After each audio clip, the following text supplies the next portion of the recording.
Hey YouTube, V here. So I do a lot of market watches talking about like hot cards or cards you're not supposed to, you're looking at and no one's really looking at, or I don't know, everyone's looking at like the current meta but no one looks at other cards, and then these cards spike up and I'm like, hey, you should really look at these and all that. But one thing I don't talk about, I mention every now and then, but I don't talk about a lot, is deck cores. I think deck cores are insanely important. The reason is simple. You see, deck cores, things like spirals when nobody was looking at them because we didn't know about double helix, I originally got, and those cards were insanely cheap, and then they hit insane prices the minute the OCG announced that spirals are going to be in the meta. And a lot of Yu-Gi-Oh players run through and they'll buy spirals, and they'll buy like super ages at their obscure prices when for the whole time they were like sixes, but nobody wanted them because it was like spirals. What is that? And I think deck cores are important, and I'm a big fan of old deck cores. I mean, if anyone asks me what's the best deck core to go in on, I always say the older deck cores, and the reason is simple. Things like YuGiOh, which I'll talk about in 2 seconds, having a max rarity in Astro Pack 5, you're not gonna get. Konami's not gonna print another ultimate rare version of these older deck cores. Maybe not even the ghost rare versions of some of these cards that are in the older deck cores. So it's important to get in on them as fast as possible. And a lot of Yu-Gi-Oh players don't. A lot of Yu-Gi-Oh players, and I understand, man, you owe so much money, you want to put it in your newer decks, or you want to put in your newer cards, you want to have a nice trade binder to trade with the newer cards, to get newer cards when they come out. I totally get it. But if you have extra money, or if you're looking at an old school binder, or if you're in a shop and you look through the dollar binders, and you see things that are original first edition prints, or maybe even max rarity prints of some of these deck cores, you really want to get in on them. And you're going to want to get on them fast, especially even more so than ever, because Konami is printing the Link Reigns 2-pack, Link Reigns pack cards in the OG, and it's not surprisingly that Link Reigns pack 2 is going to be a thing. Link Reigns pack is hot in the OG, and hopefully in the TCG we'll actually get a Link Reigns pack besides the drip free Link Reigns that we're kind of getting right now. It sucks. But with that said, guys, I think that I want to talk about a couple of deck cores here, and I might go back and talk about other deck cores and what I think about them. Do I think of the value? What I think about the viability of them becoming a meta deck and all that stuff. But I'm gonna start with Boujins because, as you guys know, if you watch my live streams, you watch my videos, I always mention Boujins. And people look at me like, why? I don't have a good reason. I'll be the first to say I have zero reason why I like this deck out of nowhere. One day, I was just like, you know what? I want max rarity Boujins. I don't know why I like this shit. I'm sick. But I literally went out and bought max rarity Boujins. I will talk about them a little bit, and we'll talk about some other deck cores as well in this video. But YuGiOh OT is at $8, and I think that's an insanely cheap price. There's only 17 prices of this cards left. If Boujins was to become a tier deck, I don't know how. Fucking magic. YuGiOh is going to be like the card you're gonna want to get, and it's not gonna be like $7. It's gonna hit like 40s and 60s because Yu-Gi-Oh market doesn't give a fuck about your feelings. They're gonna spend crazy money and buy the crap out of your models. By the way, I just want to preface, I didn't buy like 20 ultimate models. When I do deck cores, I only buy for me. Okay, maybe there are vendors out there, maybe there's stoners out there, maybe there's certain players that will buy deck cores and buy like 4 or 5 of the same deck cores. I've seen it, but I buy deck cores for me. Because when a card comes out and makes this deck amazing, or any of these decks I'm going to mention in this video amazing, I'm the kind of guy that's like, whoop, okay, let's sleeve this up, put it in a deck box, let me know when my stuff comes out, and I'll buy that cards, and then my deck's tier 1, and I paid dirt, while Yu-Gi-Oh players are running around going crazy. But going back to it, guys, ultimate models about 8s, don't worry about the mega tins. When I look at deck cores, I'm personally like to max rating my deck cores. Is how I do it. It depends on how you want to do it. If you want to get the lowest rating, it's totally fine too, but that's just how I am as a Yu-Gi-Oh player. I don't like Boujin Amaterasu Ghost. It's probably the easiest scratchable ghost card. I could do one of those right on the face of the card, scratch it, indent it. I mean, lightly scratch it. The card scratches so easily. I have one coming in the mail just for for shits and gigs. It is insanely high in price as well. I got it on this card when it was dirt, and the ultimate rares, which I'll show you in a little bit, are way nicer. Boujin Tsukuyomi, you don't have to get a lot of these. You know that Boujin Tsukuyomi is not going to play at 3 in Boujins. I have 2 coming in the mail. There's Boujin Kakasuch. It's dirt cheap as well. Once again, another card nobody's looking at. I went out and bought a playset because it was so goddamn cheap. There's Amaterasu ultis. Once again, they're not really that expensive, and I like the ultis more than Ghost, in my personal opinion. Also, fun fact, if you are looking into this, you got Buja Amaterasu Ghost. This is about to be hit some high prices. After that Ghost is gone, the next card that Yu-Gi-Oh players are going to come at is Buja Amaterasu Ultimate Rare. So hopefully you guys can go out and get your Ultimate Rares if you are looking to pick this deck core up. And then Buja. This card's insanely cheap. Yeah, obviously you go, V, what about the damage one? Let me explain to you how cheap this card is. This card got a near mint coming in about $1. That's unlimited, though. If you're like me, you want your first editions, cool. Lightning Plates is where we go, boys. And Lightning Plates over here is about $1.40. There's some first edition. Another one over here, $1.80. This is insanely cheap for Buja Susu. And I'm dead serious. You get 3. Why not get 3? Get first edition 3s. Like, there's Buja Hairs. There's 2 printings. I get the legacy. Once again, I'm first edition original print all day long, or the max rarity of the version. I don't mess around with like Megatins. I had Megatin versions probably lying around somewhere. I just, as a cartridge owner, I throw them on the dollar binder. Here you guys go, you know. But I put the original printing one that I usually hold on to. And then there's Mikazuchi, Harume. There's all these other Buja ones that you really want to look into. Quilin is actually going low in price. Anyway, that's a whole nother thing I was looking at, but I don't want to get into it too much with you guys. But up next is windups. Now we know windups are getting a Link Monster, and we know that windups might actually be playable here in the TCG. We don't know about the OCG. I don't think it has seen almost any play in OCG, but here in TCG it might actually make the deck playable.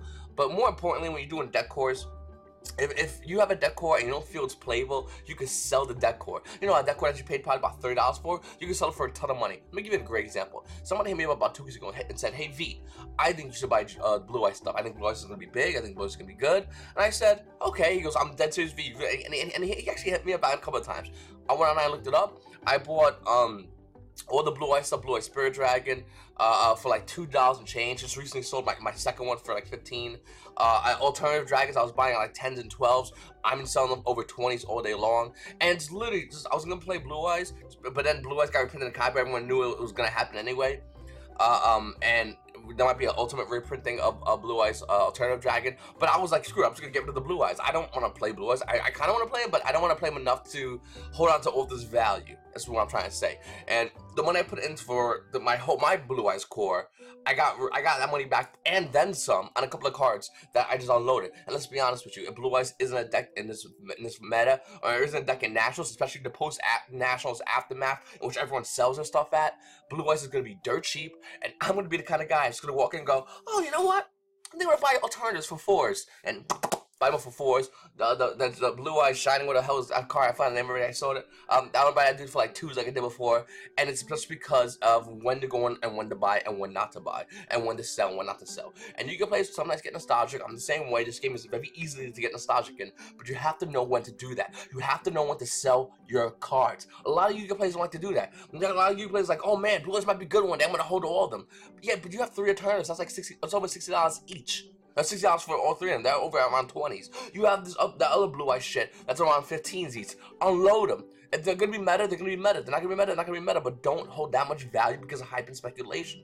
Always sell on the hype and speculation. It's really rare that it goes higher. It happens, but it's not as much as you think. Going back to windups though. Obviously, one of them Mile was like a 12, 15. This card's some insanely high numbers, and now it's coming in about $7 for one of them Mile. This card's insanely inexpensive, and this don't have to do really with windups. I mean, they kind of go into it, but not really. Just in general, Zemile's a great buy. Look into Zenmighty. This card is it had a quick buyout, I believe, because we found out about the OCD windups. You can see over here the price range going up. Looking at the price points, though, Lightning Plate's coming up about $5. Let me see, get a first edition version. First edition Lightning Plate's still around $10, so it's pretty high. This was really cheap. This was first edition ultimate rarity for like $4 a couple of months ago.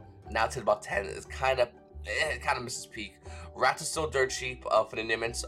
The 2 to 4s. Factory super rares. I mean, they're insanely cheap. Wind-Up Rabbit is insanely cheap, and I don't know why nobody's looking at this. And I don't own any of these yet. I need to buy myself some. I'm going to be honest with you guys. The Wind-Up Rabbit's secret rare Photon Shockwave. By the way, in case you didn't know, there's only 2 Wind-Up Rabbits. 3 Wind-Up Rabbits. No, 2, right? Okay, I'm just half asleep. There's only 2 Wind-Up Rabbits. There's super rare from the 2012 Collector's 10. Have fun getting those. I mean, yeah, there's a ton of them in the market, but there's only that version super rare. And then there's a secret rare from Photon Shockwave. Photon Shockwave. Not a new set. Looking into it though, unlimited mints coming about almost $5. First unit mints is around $9. And before you go, hey V, that's a lot of money. If this actually becomes meta, a $9 secret rare of a core card is going to be nothing. It's going to be a joke. It will go high in value. I mark my words, guys. The prices end around unlimited mint around $16, and first unit mints around $10. Once again, there's not many first unit mint wind up rabbits. This is another target, I guess, for a buyer. People want to do that, but like more importantly, this is something that YuGiOh players need to look at. YuGiOh players need to look at because like windups might be a thing in our meta. No one knows 100%, and they're not meta this year. They can be the next year. They can be a year wide. You know, when you invest in deck cores, you have to invest knowing that this deck might not be useful for like 2 or 3 years, but when it's useful, boom, it's now a real thing.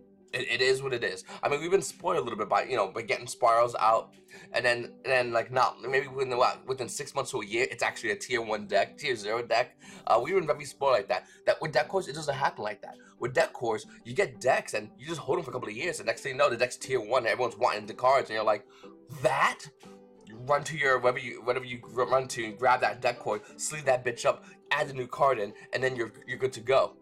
Look at all the windup kit, and don't worry about that one. I got a place at Aldi's for like $1 a long time ago. You can easily find it from dollar binders. Zen Mains is relatively cheap for about $2, and the rest of the windup, of course, are relatively cheap. There's a common windup factory. Stay away from those. You want to stay once again original print super rares, because they're on the same price.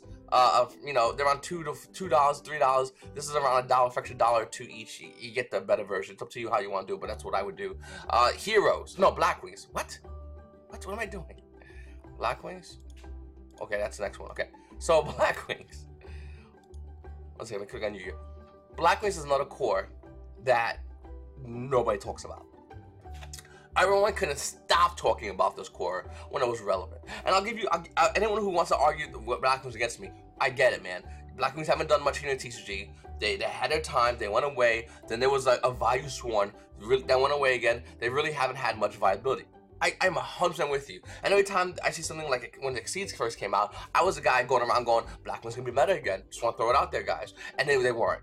Pendulums came around, and I say, you know what? Pendulum Blackwings, I'm into this. Let's do this, boys. We can have a thing. Field spell hype because of Dracos. I'm going Blackwings need a field spell. It makes perfect sense. And all this is correct. And this is a mentality you have to have when you're going in on deck cores. Because when a new mechanic comes out, or whatever it is, it can make a deck that's dead ultimately an amazing deck that fast. And you think you could go online when that news is announced and it's casual go, I think we're gonna buy Blackwings today. You're out of your goddamn mind. Or maybe you really can, but your wallet has to be a little bit bigger than someone like me who has a deck for years that sleeved it, put it in a deck box, threw it to the side, and forgot about it and waits that deck is meta again. Looking at Blackwings once again, guys, it's relatively cheap. The highest price is Duelist Pack Crow. They're coming in about $5. There's Gram, which there's a foreign Gram, and then we finally got an ultra rare Gram. Drug reference. It's about $4 to $5. Armaster Ultra Rare, which is insane hard to get, starting at 4s. I don't want to even look at first edition. It's probably insane. You got your Variations board, your Sirocco Super Rares, your Crystal Crack of Dawn. I have 2 decks of Blackwings. One, because I love this deck a lot, like a lot. 2 is because when I have the deck max rarity, I'm literally gonna have that for me and have a full Blackwing deck that I just had by just trading and buying cards throughout the years. Max rarity, by both max rarity, that I'm just gonna get rid of and make an insane amount of money of. But if I got rid of that, it'd make nothing of it. I don't mean max rarity, by the way. I'm talking like one full deck in German, one full deck in English. Why? Why German Blackwings? I don't know. Once again, I'm sick. Don't fucking listen to me. But when it comes down to Blackwings, it's what I like. A little fun fact: in the OCG, they fucking love this deck. They play this deck way after the banlist slammed it. The banlist kept slamming the OCG, and OCG people are like, we don't give a shit. It's Blackwings. We play this deck. OCG loves Blackwings, OCG loves Heroes, and they roll all day and night with these decks. And that's why you see these decks topping on YuGiOh organization and all these other sites that show you like foreign decks. Because fucking OCG just loves their decks, and when they love their decks, they make it happen. Another thing, going back about Heroes, talk about Heroes. Now, Heroes is insane. It's insane. I do not want to ever get a hero deck core my entire life. If you start a hero collection, you're gonna be in it for a while. I mean, depending how you want to do it, you want to get the promo fucking Bowman, sure, $3. Shiny Flare Wingman, Ultra Rare, that's gonna cost you a pretty penny. Phoenix Force, if you're collecting all the heroes, here you go. The hardest thing about heroes, in my opinion, is how expensive they all are and how not needed they are when they're a tier deck. Take Darklo for instance. When that whole structure first came out, all these heroes in page 1 that you just saw over here, How many of them were really used? Besides Bowman, which everyone used the ulti over this version, because what the hell would you use this version, you madman? Put it in get it graded.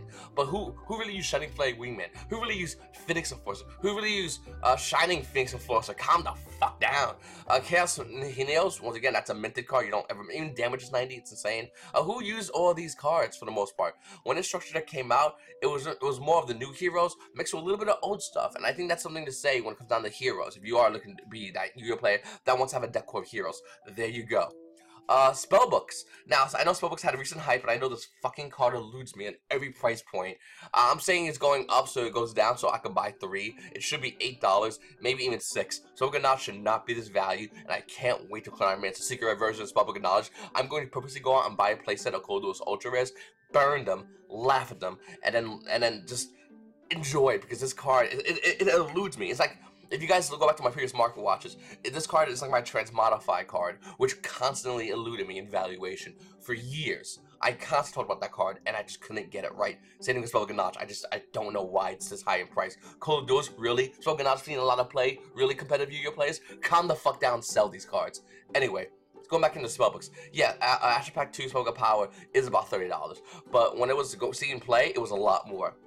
Spellbook of Secrets, you guys, it's probably fresh in memory about Spellbook of Secrets and Spellbook of Magician Prophecy, and how the Ultimate Rare versions were insane prices. Then Battle Legends Life's Revenge came out, they all went down in value. These are still cards that you might want to consider looking at. Spellbook of Fatal Ultimate Rare, spiked down in value. And these are cards, once again, nobody's looking at, nobody can carry them out Spellbooks. No Yu-Gi-Oh players out there going, Spellbooks, that could be a tier 1 deck one day. When Yu-Gi-Oh players are forgetting that Spellbook of fucking Judgment is a thing. Now, yeah, we don't have that card in our format. It's currently banned. But the Magic Konami's like, you know what?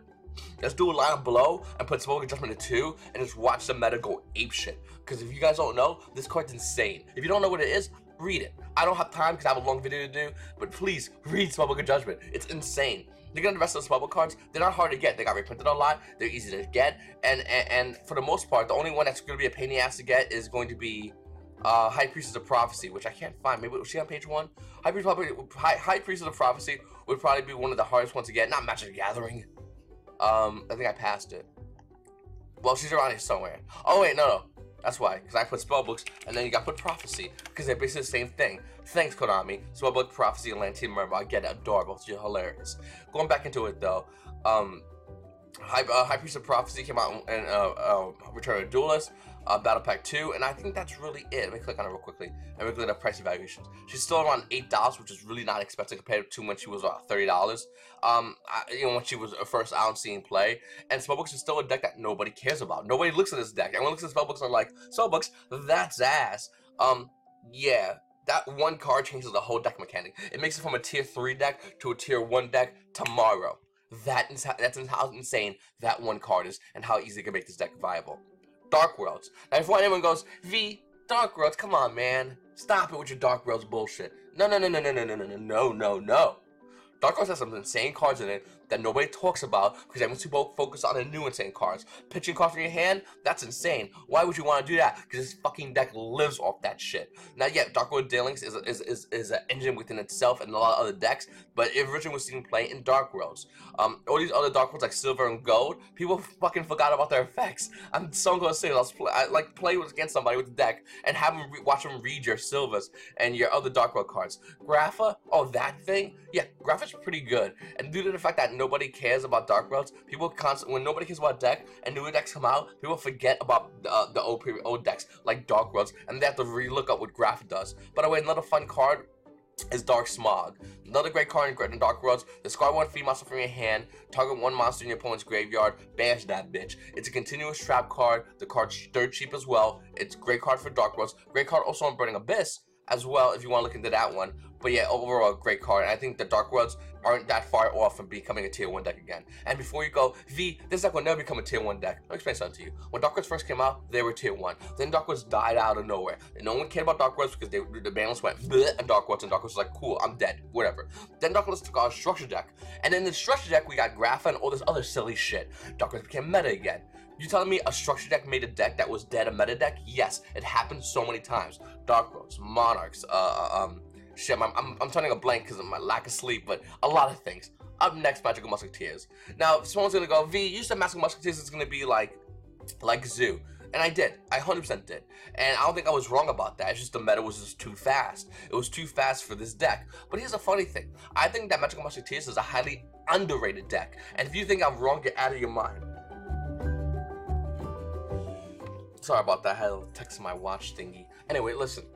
Magic Musketeers is a really underrated deck. It's a deck that nobody's really looking at and nobody's really caring about. And the funny thing about this deck is it's still really relatively fresh. So it's still a nice amount of stock of this available.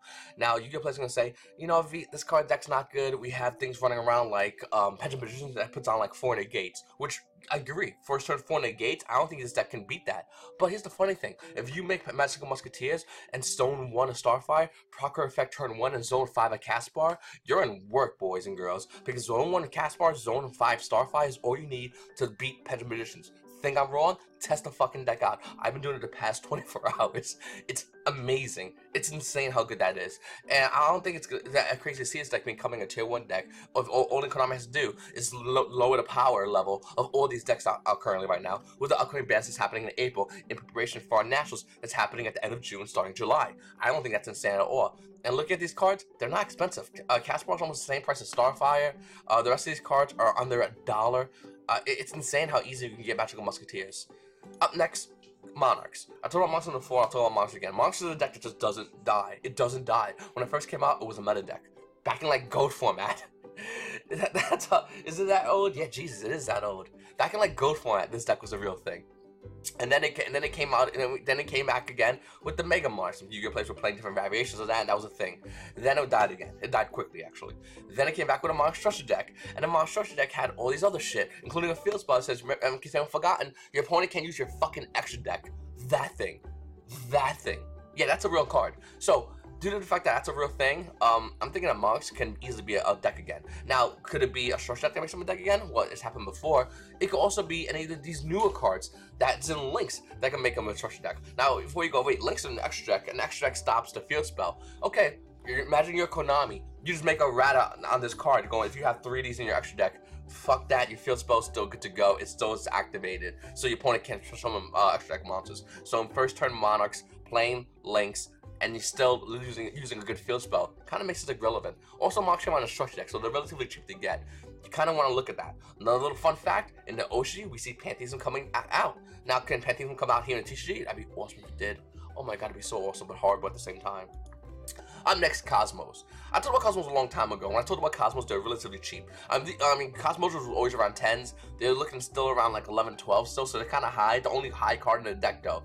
Tin Cans were 10s. They're spiking down in value. Destroyers were like 20s and 30s on hype.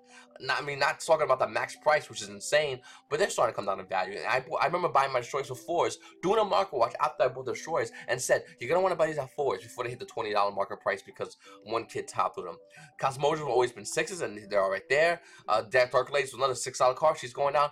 This deck is slowly becoming cheaper and more affordable for a lot of people, and I think YuGiOh players really might start looking into Cosmos as a real deck, because if you don't play this, if you never played this deck, you really need to play it full power to understand how insane this is. And not only do you play full power, Cosmos is one of the only decks right now that the balance said, oh, you know what? 3 Destroyers. This deck goes, oh, okay, 3 Destroyers. Okay, high tier 1 decks. How you doing?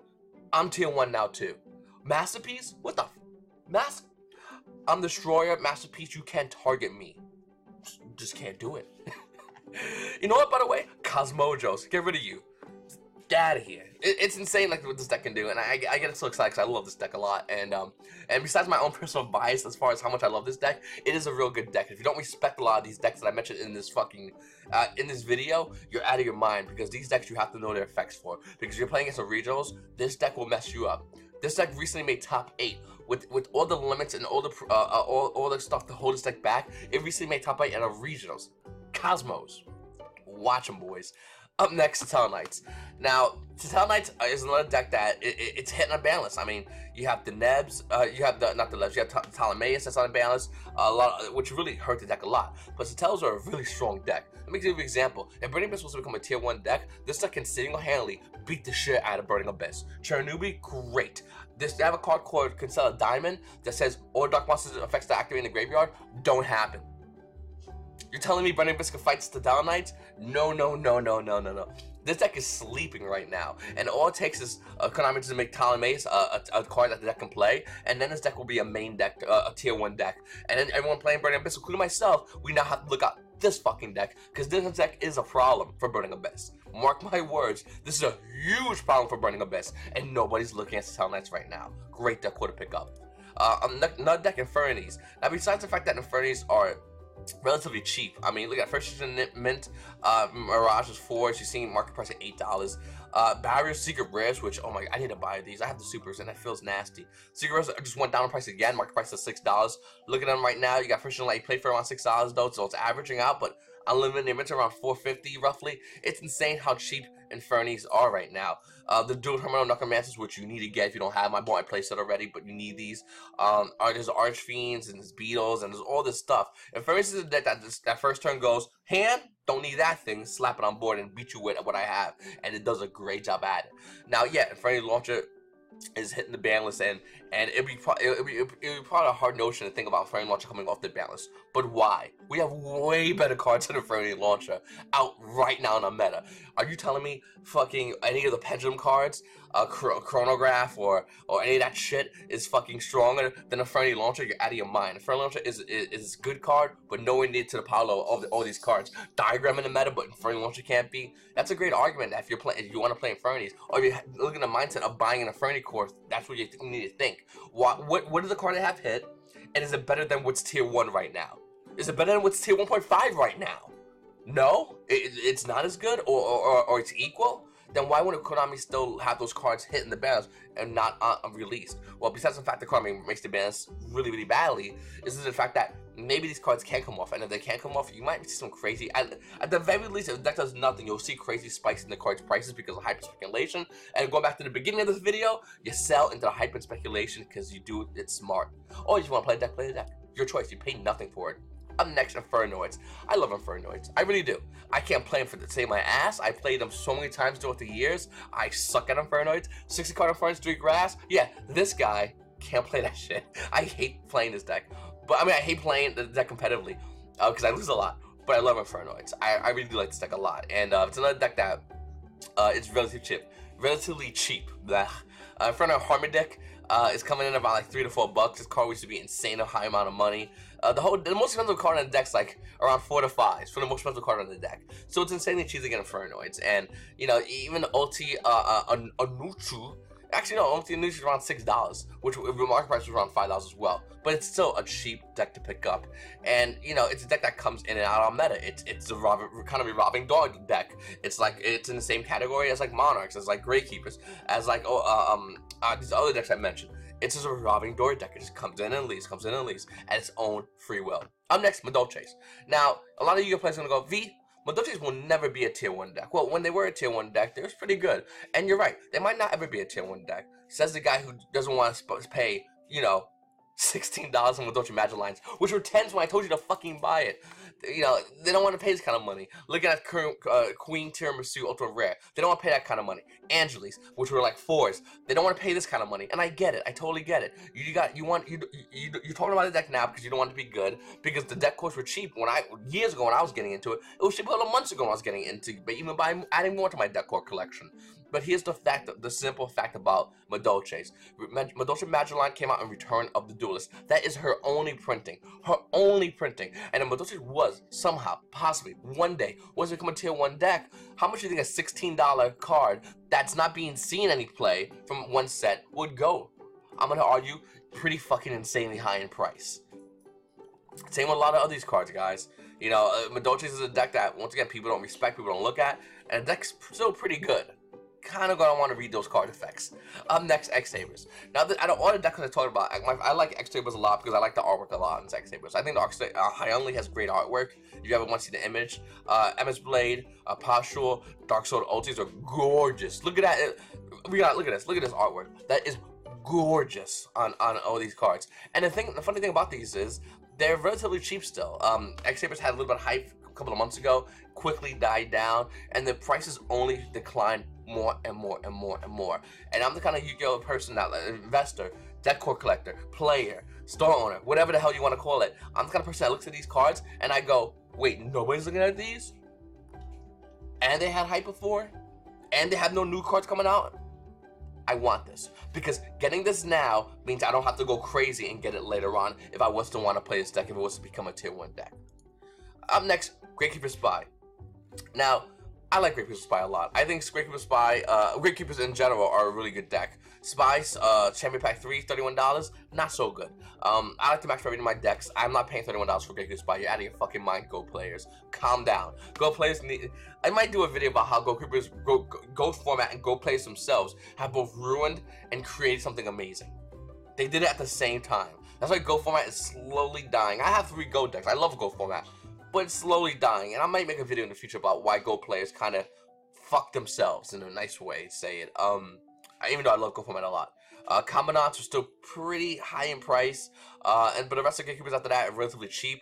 I will say Gravekeepers, their field spell, which is Necro Valley, is a very, very, very cheap card right now. It's about $15 to get, and you kind of want to go in and grab these. Like I said, guys, even if you don't get the max rated core, you want to get a smaller rated core, that's fine. Gravekeepers were a meta deck. My favorite story to tell everybody what Gravekeepers is, the Gravekeepers just came out and nobody wanted to buy new Gravekeepers because there was some other deck. I forgot the name at the time. You guys probably put in the comment section below what it was. But these 4 kids walk into a YCS, and the top 4 is the same 4 fucking kids with fucking Gravekeepers because nobody wanted to respect the deck or nobody wanted to read the deck, and those 4 kids fucked everybody up.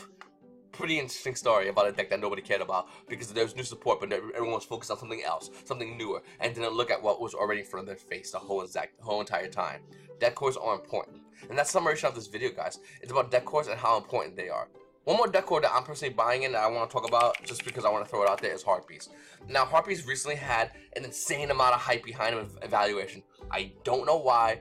I remember talking about them like forever about Harpies and how I kept looking at Harpies to go and buy them, and I was touching feeling on Harpies forever. And yeah, there's crazy Harpy prices. There's Cyber Harpy Lady, which is $500, which is idiotic. There is Harpy Spec Dragon for Roach Pack 2, idiotic price. There's Forbidden Memory Harpy Spec Dragon, which I have and I love a lot. I love the Forbidden Memory promo cards. They look gorgeous. Harpy Queens are hard to find first editions. They're just insanely hard to find. Dual Terminal Preview Harpy Lady 1 is insanely high in price, but it's kind of going down in value actually. And then we go into like more serious Harpy cards besides Harpy Fed Dustle, which I think there's like 10 of these cards. This Harpy Dancer, which is starting to creep up in price. This card was $4. I bought my place for 4s, and now they're at 7s. Cyber Harpy Lady from Sneak Preview Series is around $6 over here. Harpy Channel Ulti. Oh, let's look at this card because I bought my playset. I got my playset. Luckily, I was very fortunate to get my playset for cheap. I think it's the kind of content I do, and it's kind of going down. It's about $8. But Harpy Channeler Ultimate Rare was $6 forever. Forever. That's the number I always had in my head for this card, and it's just spiked out of proportions. And even though I love Harpies a lot, it's pretty insanely high, pretty insane crazy price. It hit like last week, hit like $10 to $15 for Ulti versus Harpy Channelers. Look at other ones though. There's Dark Legends Cyber Harpy Lady, which is cheap as hell. I bought 2. These are great. I love this version. And look at the other versions. Once again, Harpies is a pretty nifty deck. They also run a card called Lightning Tajari, which I guarantee you, pause the video, ask yourself, do you know what this fucking card does? This answer for you. The answer is no. Nobody knows what this card does. It was only played like back when like Harpies came out. When this card is XYZ summon, target that card your opponent has, return that bitch to the bottom of the deck. Then once returned, detach XYZ material, take a card in the field, put that bitch on the top of the deck. It has to be face up, right? Yeah, it has to be face up. But yeah, that's Lightning Tajari. I love this card. I just recently bought myself a playset of this card just because I love it that much. I'm not gonna play 3. I know I'm not. I'm an adult. I get it. But I still love this card. It's coming around $7. It's actually kind of going up a little bit in price point, even though Precious isn't showing it. When the market price is 4 and the first edition let you play is 7, it's kind of a bit of a difference. I mean, yeah, you got your unlimited let you play at 4s, but this is kind of a jump from unlimited to first edition. Would you not say that? Would you agree with me on that one? And this card was not seeing any play forever. Its price is dirt cheap, and it kind of is going up in value. So guys, that's what I have to say about my deck core video. I might do another one of these if you guys want me to. I do like talking about deck cores a lot. I have a ton of deck cores. I'm constantly working on my deck cores as far as getting a max rarity. What I do is I'll do on my shift. I want to get a deck core in something, let's say Fluffles, and I'll get all the Fluffle cards I have. I'll sort them out, put them by 3. First editions have priority over Unlimited. I'll get the max rarity versions if I currently own them, and then I'll have the whole deck core to the side. Then what I'll do is I personally will slowly go through. Every now and then when I have extra money, I'll buy a couple of cards and max rarity that one, a playset of a card, or I'll up another playset of a card, or I'll get a playset that's unlimited and buy a first edition playset of the best rarity as possible. Sometimes the best rarity as possible is only a first edition rarity of a common from unlimited, and I personally will do that for my deck course, and that's how I do it with my deck course. Some people do it differently. I know I have a buddy out there who don't care what rarity it is, as long as it's 3 of everything, he's a happy camper, and that's on him. It's always up to you what you want to do with your deck course, but I think that getting deck course is more important now than ever it is, due to the fact that we see Link Vrains making these old decks that nobody played viable again, and the values are showing it. It's your boy vctrfs, come on to my videos, that's my 2 cents. Guys, please hit the subscribe button, please hit the like button, and if you want to be a Patreon, join Patreon. I think I'm gonna do some more videos, do some stuff for my Patreons. Maybe I'll do like a video, I'm doing like a thank you and mention I do Patreons and whatnot. I always feel bad when I don't do that. My Patreons, you guys are amazing. Seriously, you guys fucking rule, and probably one of the driving forces of why I love doing these kind of specific kind of videos that are kind of Mark Watch, but not really Mark Watch. A lot of Patreons get like hit me up when I do my live stream and ask me these, and I think it's a great video. I just, my memory's burnt out. But anyway, I appreciate you guys watching my videos. Your boy vctrfs, my videos. That's what she sent. You guys have a great fucking day.